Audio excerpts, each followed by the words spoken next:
All right, we're going to get started. And again, thank you all so much for joining. My name is Lindsay Gleason-Reed. I am the Assistant Director here at the Community Foundation, and one of my projects is helping to organize our monthly workshops called Third Thursdays, although I get a lot of, it's a team effort for sure, and just did a lot of work on today's meeting. So with helping get panelists and such. So it's just good to be with all of you. So just a couple housekeeping things. I know that, we're all pulled in a million directions. So if you're able to keep your camera on, that's great. If not, that's okay too. If you have questions during the presentation, please feel free to add them into the chat. And we'll certainly have time for questions that we'll just kind of ask folks to unmute and ask if they want to. So whatever you'd like, but again, however you're comfortable attending this meeting, we're just glad that you're here. We are recording it and we always record these and post them on our website, usually within a few days, but it just depends on what's going on. But it will be, you'll find it on the nonprofit resource library page on our website where we store all these recordings and any materials that we have with a session. Last item is I always turn on the automated captions for these meetings. You'll notice them at the bottom. You can always hide them as if you want. Just go to the bottom of your screen and you can hide them. But it's just a good thing to have on in a meeting, just in case folks aren't able to have their volume on for some reason, or if it's loud, or if you're deaf or hard of hearing. The automated captions don't always get it right, so you'll see some goofy mistakes, but they're pretty accurate, which is it's nice to have that as a supplement. So a few things coming up at the Community Foundation. And when I say few, I mean, there's a number of things going on, always busy. We always stay hopping here. I'm just going to share my screen real quick and take you to the events page on our website. It has some of what we have coming up. But just in case you're not familiar with our website, I'll just start at home. And if you don't know, we're celebrating 30 years at the Community Foundation that we're really excited about. If you're ever looking for upcoming events, scroll to the bottom of this page and you'll see a little list. Or you can find it at the top here too. So a couple things coming up that anyone on this call is welcome to join. Next week on September 25th on Wednesday from 11 to 1, we're going to have our in-person Thrive regional meeting. And if you're not familiar with Thrive, this initiative that we help spearhead, but it's this is truly a team effort with many organizations coming together. We gather monthly to talk about issues related to food access and food security. So you'll meet a lot of people who are working with food pantries or hot meals programs, etc., or just people interested in the issue. We would love to have you join us next week. And you can get details on the website and register. It's a free meeting. Would love to have you. We'll be serving lunch. And it's just a great group of people who are doing a lot of work to kind of work in concert together to make sure we're getting as many neighbors fed as possible and get fresh food to folks. And then, as I mentioned, we have our 30th anniversary this year that we're celebrating, and we're having a gala on October 3rd, which is a Thursday from 5 to 7:30. We would love to have you join us. It's going to be a big celebration of the past 30 years. It's going to be a fun crowd and just kind of talk about some of our accomplishments in the past 3 decades and look toward the future. So we would love to have you join us there. And then one I need to add to the website, and I'll just stop sharing my screen, is our upcoming Third Thursday workshop, which will be October 17th. We're still working on the topic for that one, but we'll certainly let folks know who will be joining us next month. That one will also be virtual. We like to have a mix of in-person and virtual. It's nice to have the virtual option where we can record it and add it to our library so folks can go back to it, but it is always nice to see you in person as well. But next month we'll be on Zoom and we'll be sharing that topic shortly. So I think that's a few of the things that we got coming up. So I can just pivot over to today. So I think for probably everyone working in the nonprofit world, we all often think about board recruitment and how to, once you get someone on your board, how do you make sure that they feel engaged and it's that two-way street of you feel like you're getting what you need from your board member, and your board member feels like they're getting what they need from you and the work that you're doing. And all this while everyone's trying to do their programming and manage a team and all the things, right? So we're just looking forward to hearing insight from board and staff members about how you approach recruitment and engagement in your organization. And I know that will look different for everyone depending on perhaps the kind of work you do, and or how big your organization is. But I think whatever folks are going to share, it will certainly be applicable to a lot of us. So just excited to have y'all here. So I'm just gonna go around and have our panelists just introduce themselves. And if you just wanna share, and I'll call on each of you. You all are in different places on my screen, so I'm happy to call on you. If you just wanna share your name and your role at your organization and maybe how long you've been there. So I'm gonna start off with Jean Haskell. Okay, I'm Jean Haskell. I'm president of the board of directors at the Montgomery Museum of Art and History. I've been on the board for 6 years, and I've been president of the board for 2 years. Nice. Thanks for joining us today. Carolyn, I'll call on you next. Great. Hi, everybody. I'm Carolyn Riley. I am the development director at Springhouse. And over 6 years ago, I was actually asked, when I was a parent of students at Springhouse, I was invited to be on the board, and I said, no thanks, I want to work here. So I work here. Just a little fun story around board and staff. Thanks for having me. I love that, Carolyn. Mm-hmm. Pat, if you would like to go next. Yeah, I'm Pat Heyer, and I'm with the Community Foundation in the New River Valley, and I've been on the board about 8 years, I think, and I'm in my 5th year as board president and loving it. Thanks, Pat, and we love having you. Kim, would you like to go next? Sure. My name is Kim O'Donnell, and I'm on the I'm one of the trustees at Springhouse Community School. And can you hear the singing? Mm-mm. Can't hear the singing. Great. Okay. It's very, very loud upstairs. The school is on a trip, you all know. Yeah, it's wonderful. I'm so thankful to be hearing it. And that you're not. I have been a trustee at Springhouse for 8 years, I think. And was the chair of the trustees for, I don't know, 4 years or so. And I'm happy not to be the chair anymore, but happy to be on the board. Nice. And then last but not least, Shannon. Candy, I'm on a Zoom. I'll have to call you back. Hi there. Thanks for inviting me. It's good to see everybody. I haven't seen some of y'all. Hey, Kim, how are you? My name is Shannon Hardwick, and I am the executive director of Plenty Farm and Food Bank. And it has almost been a year for me. In November, it will be a year. So, woohoo, I lasted. I did it. And you've accomplished a lot in a year, Shannon. They're lucky to have you. Thank you. All right. Well, so how this will work, we have some questions that Jess and I have, well, actually, I think mostly Jess came up with.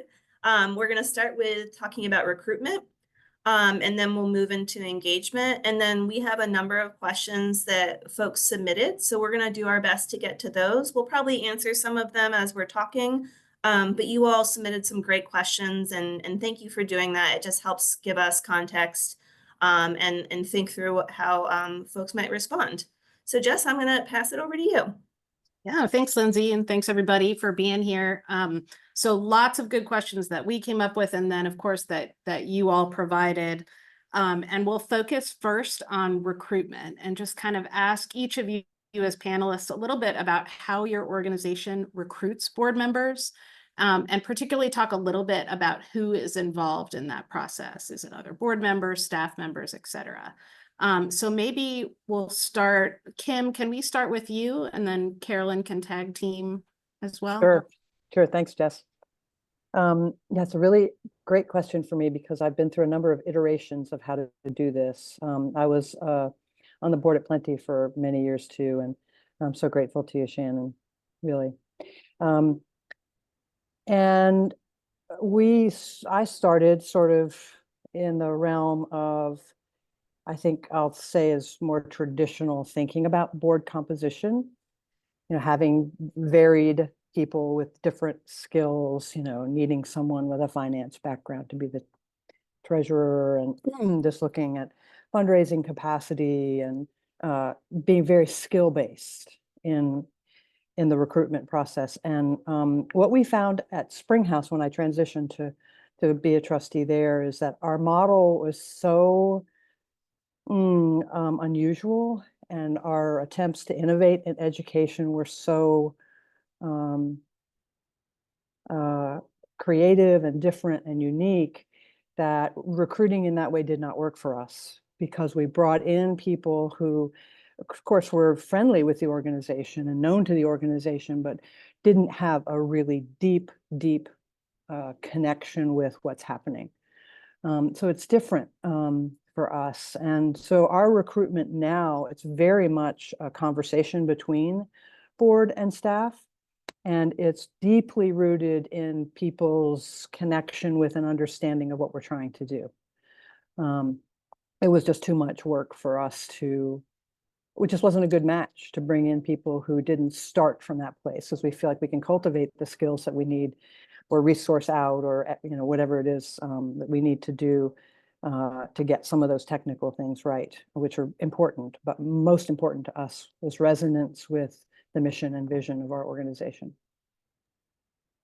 That's so helpful. And I think it's really, sort of where we all start, right? Is whether the mission speaks to us as sort of humans, and start with that work and want to give our time and energy to it.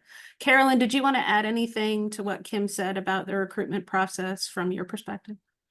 Yeah, just that we don't have, we haven't landed on any kind of formula, like we're not seeking out a specific, if this, then they should be on the board. That the key component, in my view, and is echoing what Kim said, is alignment with our vision and our mission. And it's not, our vision is a world where all life thrives. So I hope there's a lot of alignment for a lot of us who are here in that. And our mission, though, of how we're carrying that out is through the channel of education, transforming the purpose and the practice of education.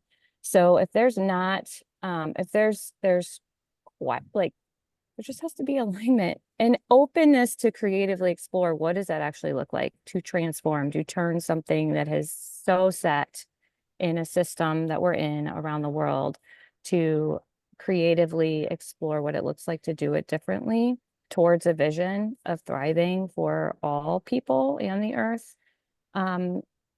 It takes some courage to stick around in something like that as a board member, and with a really creative staff who is iterating and creating and changing while maintaining a connection to this vision and mission and our values, which are also really guiding our relationships within how we communicate with each other, which we'll probably get to that in a little bit later.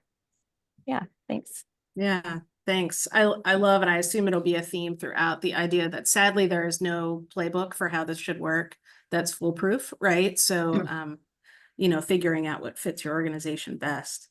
So maybe kind of staying in Floyd, Shannon, do you want to talk about Plenty? And you're also welcome to talk about your previous role at Junebug too, if that's relevant. Regarding board recruitment, I will definitely say I haven't quite experienced anything like Plenty. So it's a little hard to compare that to. We have people reaching out to us currently wanting to be board members. And I think that says a lot. And Kim's nodding her head. It says a lot about our, board in the past and how wonderful they've ran things, and how, people are drawn to serve in certain areas. So I appreciate you, Kim, for that. And we're probably still doing much of the same things. We do definitely look at what our needs are at the time. If we do have a board makeup of, say, I'm someone with a legal background and someone with a financial background, possibly someone with a law enforcement background, Social workers to us are diamonds on a board, right? Because they have a lot of the knowledge that even me as an ED, sometimes I don't possess. So we definitely do look at the holes and what we're missing. And we kind of follow our bylaws as to how many we want on there and how many we want to recruit. I will say the most impressive thing to me about Plenty is our vetting process for board members. We really operate kind of from a place of abundance instead of desperation, where we really look at that whole person and their alignment with mission. But also that they understand how manually labor intensive food pantries can be. All of our board members are volunteers. All of our board members are also donors. So just looking at that whole person and what Plenty means to them and what they bring to the table. I think there's there's an application process, and we actually hold 2 interviews.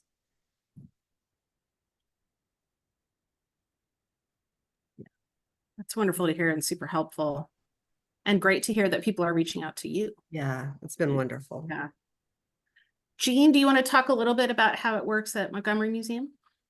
Sure, and if I miss something, Casey, you can jump in there and add to it. We usually starts with our executive committee, which is the president, the vice president, secretary, treasurer, an at-large member from the board, and 2 staff members. And we talk about, again, what a lot of you mentioned, what are the needs that we have on what's not in the current board, or if somebody's leaving us and we need to fill that spot, And we talk about all that, and then we take that to the board, the rest of the board, and say, we think these are the needs, do you agree, and so on. And then we ask for names of people that they know about who might be interested and who, again, fit our mission to an interest. And then we take all those and give them to a nomination committee, which is made up of 3 board members. And they vet people then, both for the officer positions, but also for the board members. And is the same way that a lot of you have said, we look for people that have the kind of expertise that we need, but at the same time, they're the kind of people that we know will fit with the rest of us. We have a really fun board. I mean, it's really fun and hardworking, and they have to be able to be part of that. So once that's all done and we have an actual slate, both officers and potential new board members, that goes when we have our annual meeting, which this year is in December. It's a members meeting, so everybody gets to vote, then all the members of the museum, as well as the other board members and staff. So is anything else on that, Casey, or is that okay? Great, thanks, Jean. So that kind of leads nicely into the process at the Community Foundation. Pat, do you want to talk about what you lead here at the foundation? Yeah, and it's a treasure to listen to all of your stories. Each one's a little bit different, isn't it? So we do look at a variety of needs, and we also look at what we're required to do by our bylaws. So the Community Foundation requires people from different counties representing our catchment area. And so we have a variety of ways we define diversity. One of those is, how do we represent the various parts of the New River Valley? And our board has to have on it, and Floyd, Bradford, Giles, all of that, the relationship there. Now, of course, Montgomery County is the largest by population. And so we do have a number of members from Montgomery County. So that's an interesting wrinkle to our recruitment, because sometimes it's more difficult to recruit in certain areas than others. And I can talk more about that later. Then we are also looking for skill sets because we manage $17 million in assets. We do need some money people. And so we have a banker, and we have a lawyer, and we have a treasurer who is spectacular. So it's important for us to be able to have some credibility around our audits and around all of the financial work that we do. Not that we do a huge amount. We have investment managers who manage that $17 million, not the board members, but the board members oversee who our investment managers are. But we also need people who are connected, so we're looking for people who have wide networks of their own, who can share the story of the Community Foundation and invest in us in important ways, including with their own funds. So, you know, we count on our board members to be donors as well, and try to lead by making those gifts that make the foundation what it is. It's been an interesting process. It is very, very involved with the staff. So it is a nominating committee who's primarily me and a couple of other officers. And we meet with Jess, and Jess brings forward some staff members, because we don't all have knowledge of who are the really movers and shakers in Giles, who are the movers and shakers in Floyd. And the staff has a better picture of that. We also use some of board members from other nonprofits because of the kind of organization we are. And we welcome that kind of help. We've been very lucky with some of our appointments. They are terrific appointments for us, and they serve us in ways that sometimes surprise us. Our board members are expected to participate in committees. And when we recruit them, we give them a job description to look at to say, is this something that feels right for you, that you can make a contribution in the context of serving on one of our major grant or scholarship distribution committees, or on our finance committee that makes our investment decisions, or in other ways. Everybody has to serve on a committee. They choose and make some contributions in different ways. And they make contributions to fundraising in different ways, and we can talk about that later, Jess. You know, we suggest to them that we expect them to be involved in fundraising, but not necessarily doing cold calls. So we can postpone that conversation for just a minute. But I don't actually know what we would do without Jess's suggestions themselves. So it really is a staff board responsibility. We call them up and meet with them typically to talk more about what the foundation is, to be sure they know what they're getting into. We are looking for people who have some experience. Some of our members have some experience being board members, so they understand that they're not running the foundation. They are board members who are responsible for policy and for supervising and evaluating Jess, for making sure she's handling the foundation well, and for participating and supporting all the activities that we do. I'm going to stop there, Jess, and see what you want to add. I think that was great, Pat. Yeah, it's definitely, like everybody's talked about, a collaborative process and a lot of just brainstorming. What do we need? Who do we know?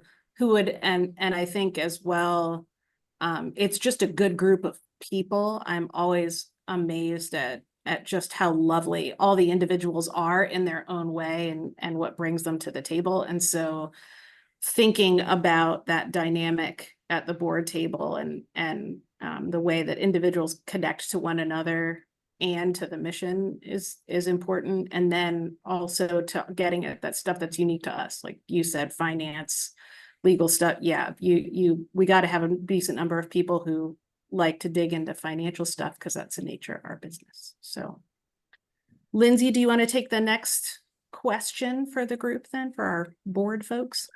Sure, yeah. So this one is, again, focused on recruitment, and it's just for our board members. And the question is, what draws you to a board? So I'm going to kick things off with Kim. Great, thanks, Lindsay. The mission and the work of the organization. And I'm very, very selective about that. I have to be deeply, deeply connected to and believe in and understanding of the mission, right? I really can't advocate for it effectively. And that is just hands down. I have to have a resonance with the work of the organization. Deeper for me than understanding it, like, and believing in it. It has to be something that really calls to me specifically, because my time is, what I give to it is really meaningful to me. And so I want it to be something that is in alignment with my own values in life. That's lovely. Absolutely. Agreed. Jean, would you like to answer that one? What draws you to a board? Sure. Well, I feel much as Kim does. And one of the things I looked at like with this particular board appointment, was the mission and the vision fits, what I'm interested in, what I value, where I thought I had something that I could bring to the table, some expertise there. And I really thought about that. And what I've primarily done besides being president of the board now is working with the staff and other board members. I'm sort of the principal grant writer for the museum. And the reason is because I was an academic and, I just did it all my life. But it's one thing I can contribute because we got other people that can contribute so many other types of things, but that's what I felt like that I could do that would really help. And the way that the board works together, the camaraderie, like I said, we have that in abundance. Our board meets every month, which a lot of boards don't, but we have a monthly board meeting. And so we all know each other really pretty well. And we have a lot of fun together. In fact, Casey will agree with this. We have this motto that says, we take our work very seriously, but we don't take ourselves very seriously. And that really is how we operate. And we just have such a good time together but we get a lot done. So.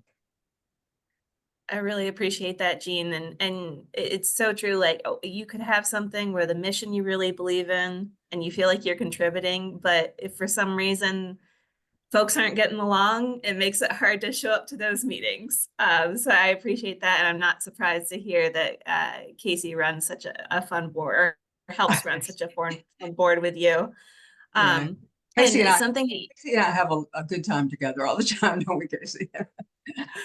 That's wonderful to hear. And something else you said that really resonated with me about the skill set that you bring to the board. I think, it says something about you and the museum of, it could be that Casey or whoever brought you onto the board knew about your skill set ahead of time and was looking for that particular skill set, or kind of discovered in the process of talking with you, oh, Jean is a great writer. She might be able to help us with grants or X. And I think knowing that on both sides of, maybe not necessarily, I have to have this person with these 10 skill sets, but we're looking for someone who's a really great writer because we really need help with X.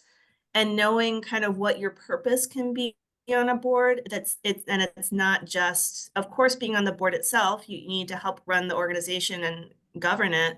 But I think knowing what you specifically have to offer is so helpful to people to feel that connection. So I really appreciate that. And I'm gonna pass it over to Pat and hear what she has to say. Yeah, so I treasure what you guys have said already. So the mission does matter, but I also want to be on a board for an organization that's well run. So it's just a lot more fun to be on a board that's of an organization that's working well. I'm really not attracted to a board membership where the organization's in trouble and there are deep dramas going on. I'm not into drama. So, I would never accept a board appointment to help save some organization that couldn't save itself. I just want to spend my time doing things with an organization that has effectiveness and good leadership. So that I just want to join that and support that. Yeah, thank you so much, Pat. I'm gonna pass it over to Jess for the next question. Yeah, so I think the board members have touched on this a little bit already about this idea of kind of expectations and sort of feeling like you either know what you're getting into or that you have something to bring to the table. So we're going to kind of ask our staff folks now, Carolyn and Shannon, how do you communicate expectations to board members? And our board folks can chime in on that as well, but maybe we'll start with Carolyn. Do you want to talk a little bit about that? How do you communicate that both at the outset and ongoing? Sure. Yeah. And some of this ties into recruitment, of course, or, as you're discussing and talking with a potential board member, what are the expectations or the role for their seat? And I'm thinking specifically right now of one of our trustees is a Springhouse alumni. So she's in college right now. She's 21, maybe almost 22, and graduated from Springhouse a couple years ago. So I think it's really powerful when there's board members who have, and we've actually had high school students in the past be a part of the board, like people who are in the current program offering, right? So to have people who have been impacted, it's not, I'm not saying that's an expectation. I'm just wanting to point out that there is an invitation.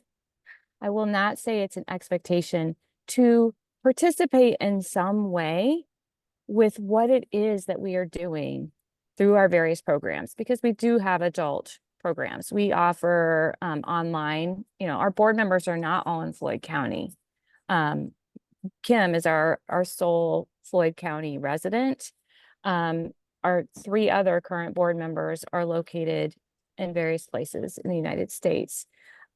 So an invitation, I'll not say it's an expectation, is to participate and get to experience what it is that we do offer to our community. That doesn't mean they're going back to high school. So it does mean that they're connecting though to our other programs. So Jenny Finn is our executive director, and she is primarily in communication with the board most often, specifically with our chair, the chair of the trustees, whose name is Chuck. They meet regularly. And we also are more and more meeting with the board as we've learned that the connection and relationship, we as the staff are doing more like more connection and relationship building in aligning with our values, and that is somewhat of an expectation of our values in action. We have these agreements and how we work together. Our students engage with those. Our staff, we continuously come back to how we resolve tension, and the values are a core piece of how we're in relationship with each other. As far as other expectations, there's certainly, there's clear expectations like fiduciary, fiscal responsibility. There are certain legal responsibilities that the board has. They certainly know, when they're stepping in. That is the primary the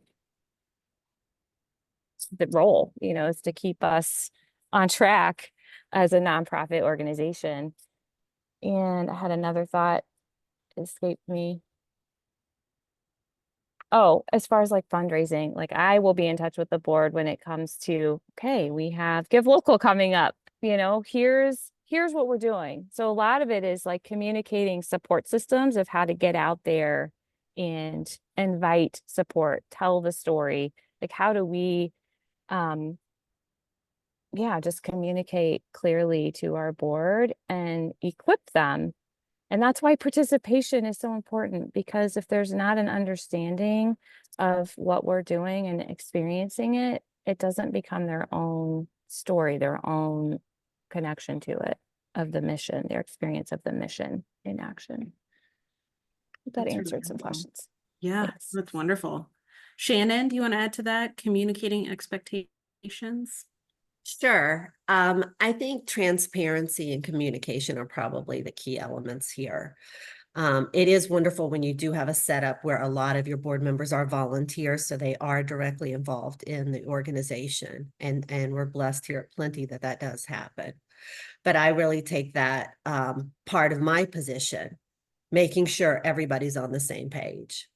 And some way we try to explicitly share these expectations. There's nothing like an implicit way of trying, to get everybody on the same page. So explicitly, we have a board Bible that all board members are given, and plus a binder of just plenty information like policies and procedures, bylaws, and so on. So that would be their explicit expectations and responsibilities. Some other things we do, of course, the meetings every other month. So we meet quite often at Plenty. I have board meetings every other month. I do weekly update for board members and staff. So again, we all know what events are coming up, what's happening. I do the newsletters for everybody, donors, board members, community, but that again keeps us all on the same page. I have weekly meetings with my board president. One of the best things I can do is communicate with my board president, who I actually adore. He's a wonderful person. So it's easy to communicate when you have that relationship. But I also see my board members as mentors and helpers if I need to go to them, because sometimes these staff decisions are really hard. So it's wonderful to have those open lines of communication. I meet monthly with my treasurer. So we are both on the same page about those finances. In case there's ever a question at that board meeting, we have each other. We are both on that same page and we can answer those questions. And I would just say spending time with those board members. I go to lunches with my board members, and it's just that one-on-one time, getting to know them and them getting to know me, because there's a lot of trust in this nonprofit experience, a whole lot of trust. And the only way you're going to build that is to communicate and spend time together. Wonderful, Shannon, really helpful. Before we move off this question, do any of our board folks here want to say anything more about communicating expectations? Kim or Jean? Well, no, I just say we have a document that we share. So, we're fairly explicit, as Shannon was saying, that says what those expectations are about how we expect them to attend our major events, how we expect them to be involved in a variety of ways they can be involved in fundraising. We also, to answer one of the questions that's on the bottom here, we also expect them to attend meetings. And if they don't, they get an invitation from me to discuss why they weren't there. So we can talk more about that kind of thing, but that we have a document that gives us a place to start. We have the same at the Montgomery Museum. When people join the board, they get a notebook that's got everything in there, the bylaws and all of that, and what the expectations are. And we expect that every board member, again, we have a sort of attendance policy. We definitely have one. You can only have a certain amount of unexcused absences from board meetings. And we expect every board member, again, to be a donor and also to serve on committees, which they all do. And we got the kind of board members, I see them all the time at the museum. Any day you go there, there's at least 3 board members there, at least. And they do things, even things like painting walls and cleaning toilets and stuff. Because we just moved into the bank building a couple of years ago. So we've had a whole lot of work to do and physical labor as well. And they all do it without complaint. Thank you all. Lindsay, do you want to take over? Sure. Yeah, we'll move on to a couple questions about engagement, and then we'll answer some of the questions that folks asked in registration. So this is another one just for our board members. And it might be one that you feel like you've already answered, so feel free to pass or kind of go in a different direction. But I think helping, so the question is, what helps you feel informed and engaged in the organization's work? So I can kick things off with Kim again. Great, it's a very timely question for me right now, because one of the ways that I stay engaged, I live very close to the school, but one of the most important ways that I stay engaged and really deepen my connections with the students and with staff is by traveling with the school. We take 3 school trips a week, well, about a week long, academic week, Monday through Friday trips together each year. We've lived together, we eat together, we do everything together, right? And so you get to see people in a different way, develop connections and deepen relationships. And for me, especially when there are new students coming in, we had a whole bunch of new students this year, and I didn't know them until I got here. And so being in close proximity that way. I also facilitate classes from time to time at the school. And because I live so close, I'm there as often as I can be, just to volunteer, to be in the print shop, or to just be available. I also have a mentoring relationship with a number of staff and students who graduated. And so it's really relational, and it's just been a great experience to be here in Philadelphia. It I want sounds to like add such a a quick, wonderful trip. yeah, it's we're all exhausted by the time it's over, as you can imagine, but deeply enriches our connections. One of the things I just want to say quickly, and I'm just going to drop it and let it go, is that we, in terms of engagement in our own living of the principles that we're trying to advance as a school, we recently as a board developed our own mission and vision. And that was a really new thing, so that we could really drop more deeply into the model that we're trying to support. So I just wanted to say that. I love that idea. Really thinking about what's your purpose with being on the board and what drives you all. That sounds like a great exercise. Jean, I'll pass it over to you. So thinking about what helps keep you feel informed and engaged in the organization's work. Well, I'll just say, as Kim just said, we just went through a strategic planning process about a year ago. We had a board retreat, and we decided together again on our mission and vision statement and all of the things, the pillars that we were trying to follow and all that. And that's been a big help, to us. Because I'm president of the board, I keep up with everything pretty much all the time. As Casey knows, there are many weeks where I'm at the museum every single day.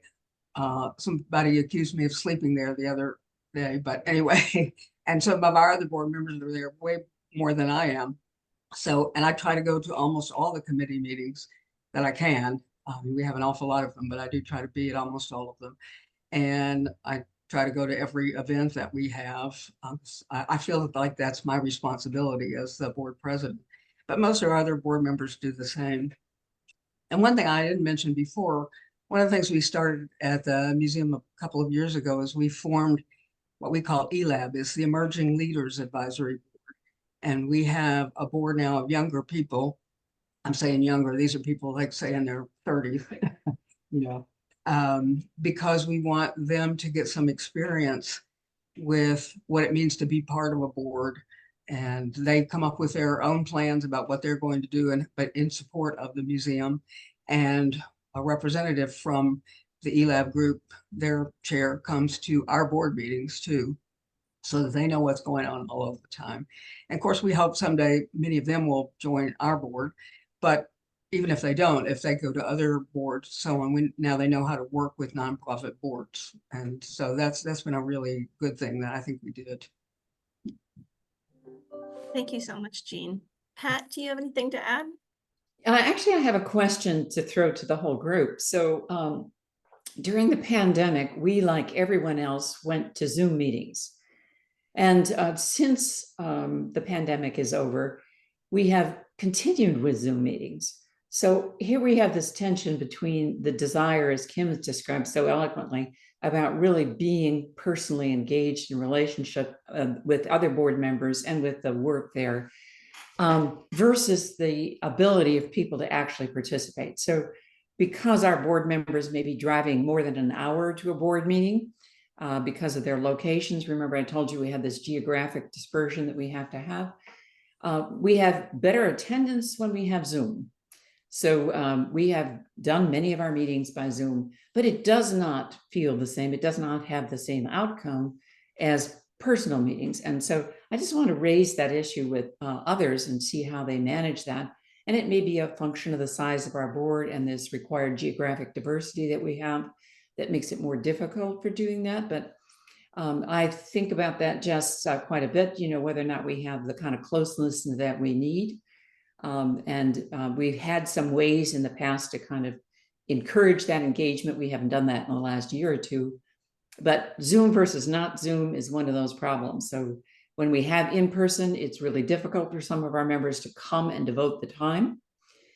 So we either have attendance problems, or they're drifting off, or they need to go to a meeting. If we meet by Zoom, we don't have that kind of same feeling there. And I'd love to hear what the rest of you are doing around that. If you have, maybe you have smaller boards, so it's not as big an issue for you, but we have 17 members, I think we have, Jess. I think, yeah, 18. from all over the New River Valley. So, Yeah. you know, traveling to a meeting is not insignificant in terms of what you're asking for board members to do. I'll share. Oh, I didn't want to talk over Jean. Go ahead. I was just going to say, we have potentially right now we have 19 members. We can have 20 board members, but everybody on our board is from some part of Montgomery County, either Blacksburg, Christiansburg, Reiner, someplace in that county. And so, and like I said, we have in-person meetings and we have them every month. And so we get really, really good board attendance. And it does produce that kind of camaraderie because you see each other all the time, you know, and that really does help. So. I'm Jenny at Literacy NRV, and we also have representation from the whole New River Valley. So some people have to travel or it's hard to get to us quickly after work. So we do a hybrid meeting where we meet in person at our office in Christiansburg, but then we also have people join in by Zoom. And it's not fancy. We don't have any fancy equipment. We have a TV in our conference room that I plug my computer in so we can see those on Zoom. Everybody in the room can see them. And then I just join with my phone and we use that as a camera that we put up in like a clamp. And so the people who are on Zoom can see the board members that are sitting around the table, like one of those owl machines, but we just kind of found a workaround for it. But that seems to help. I would say we get maybe half and half or a little bit more in person and some online, but we always have at least a few joining by Zoom. And I think they may not have been able to attend otherwise. Appreciate that. Thanks, Jenny. And I know that Carolyn and Kim do need to go. I mean, you're managing a few things today. So if either of you have a few last words of wisdom that you wanted to share, but just thank you for joining. Yeah, thank you. I just in response to Pat's question, you know, something that the board has recently started that I think is really powerful, and as I mentioned, they live all around the country, is they had a board retreat. They made an intention, came to Floyd, and actually spent 3 days together, Kim? I can't remember. Oh, wow. Several days together. But it was a good bit of time focused on, yes, Springhouse, but also just getting to know each other, cultivating the relationship, which then just deepens and allows for a greater connection when joining on Zoom for the meeting. So yeah, I think it's interesting to consider how can there be like a yearly or a, you know, biannual form of connection with board. And then the staff, they serve this lovely lunch for the staff. Like they offered, you know, something for us. The staff is really sweet. So just, I think relationship and a lot of things have been shared, like Shannon sharing transparency and trust, super important with the board. Yeah, in our relationships. Thanks. Yeah, I think it's a great question, Pat. Thank you, Carolyn. Almost all of our board meetings, regular board meetings, are on Zoom. Our board chair lives in Washington State, actually. And we have a board member I think he's in Michigan now.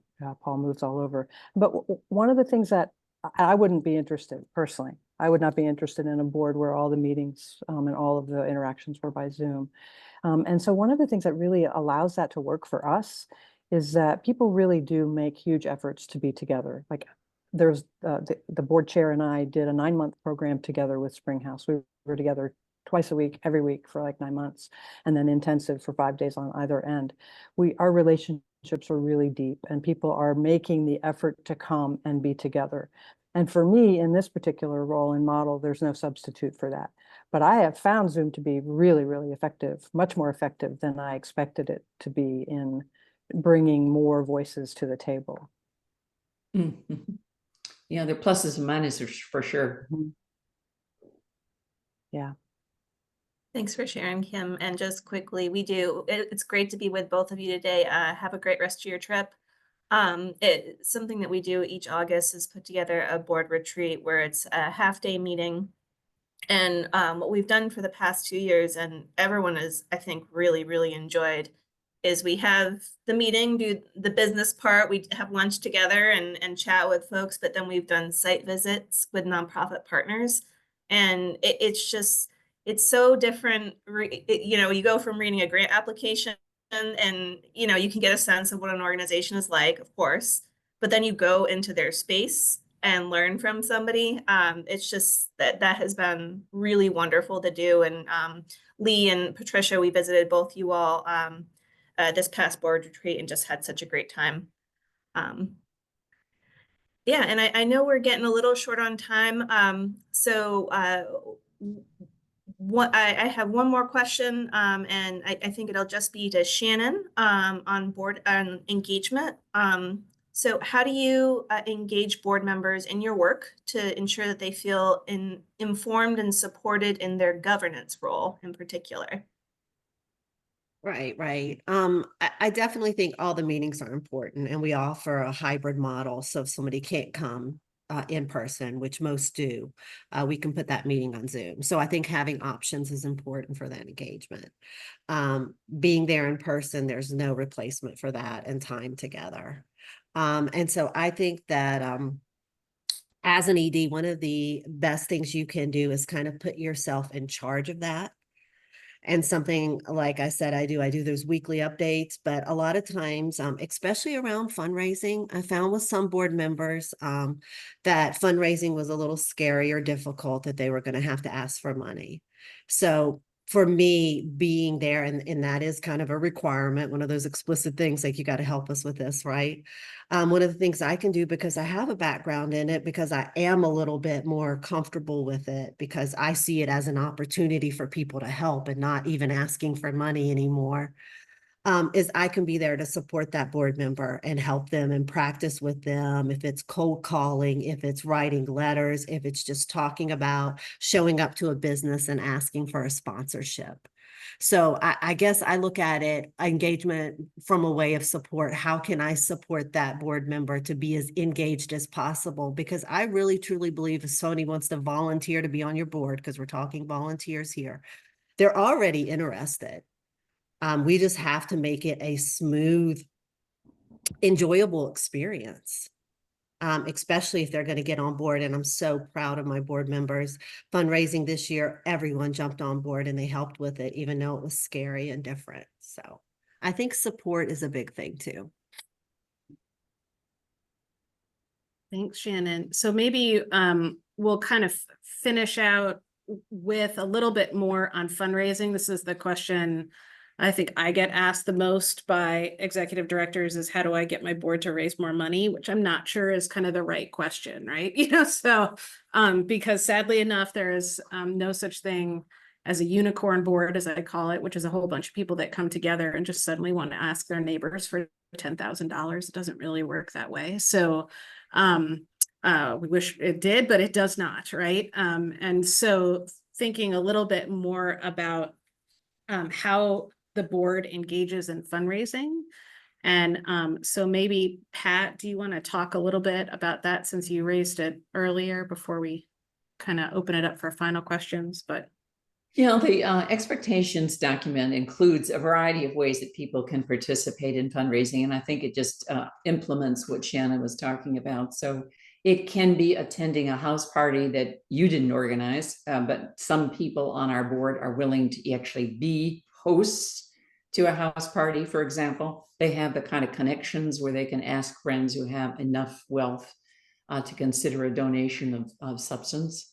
But there are also ways that we do donor engagement. I mean, so I write a million thank you notes after every give local. I don't know about the rest of you, but we make sure that we do kind of donor stewardship. There are other ways in which we can participate too, in attending our events and talking to folks there. Every one of our major distribution things, that is our grants and our scholarships, includes donors at those events so that they can feel the outcome of their gifts, and makes it easier to ask them to continue to contribute to their endowment. So there's a variety of ways, and I tried to lead by giving myself. So we set up an endowment this year for our 30th anniversary, and I funded that, and the staff named it the Higher Impact Fund, which I loved. Just a play on my name. So we're going to try to raise money around that to make sure that we have operational support for the foundation, which I care about dramatically. I don't know what else you want me to say, but many of us are not into cold calling, and I don't have a lot of wealth, but I have wealth that I can direct toward this cause. Yeah, and I think that's great. That's helpful, Pat. Jean, do you want to add anything in the role of the board in fundraising? Well, we encourage all of our board members to help us come up with names of people we may approach, but we don't ask. We have certain board members that are more comfortable going out and doing the calls and stuff, and so we funnel them then that direction. We also just recently have developed a charter for legacy giving, because we discovered all of a sudden that more people, I think because we moved into the new building there, right here on the square, we're much more visible. And all of a sudden we're getting more people that were being recognized in their, wills and so on. And so we decided we needed to have a real charter to do that. So we just recently have developed all that with the board. And and of course we encourage people to think about that, about legacy giving. Yeah. Great. I appreciate that. And I know we're about to run out of time, but one thing we're a big fan of at the Community Foundation is the warm handoff versus the cold call. So it can be hard from our side of things to call someone at a business who we have no connection to, right? But if we'll put it out to the group sometimes and say, hey, does anyone know someone at X business? And a lot of times someone will raise their hand and can make the introduction. So it's not just some random person popping up, right? So we're big fans of that at the Community Foundation, and folks have helped us so much with that. So we're almost at 10, and talking about these topics, we could probably spend the whole day on them, and there's so many other topics related to boards that we could dig into, and that's something that we would love to do in future Third Thursdays. So I just really appreciate everyone joining this morning, including Wendy's cat, who always makes an appearance when we're on Zoom. It's good to see all of you. And just as a reminder, we'll post this recording on the website. And we're also always happy to hear topics about what you're interested in. We love to hear, these are not just, we always get something out of these from the stats perspective, but these are for folks in the community and for you all to get something out of. So if you ever have a suggestion, please feel free to let us know. And we look forward to seeing you hopefully at next month's event, if not sooner. So I hope that you have a wonderful day, and thank you again to Shannon, Jean, and Pat, and of course, Carolyn and Kim for joining us today. We really appreciate you all sharing time.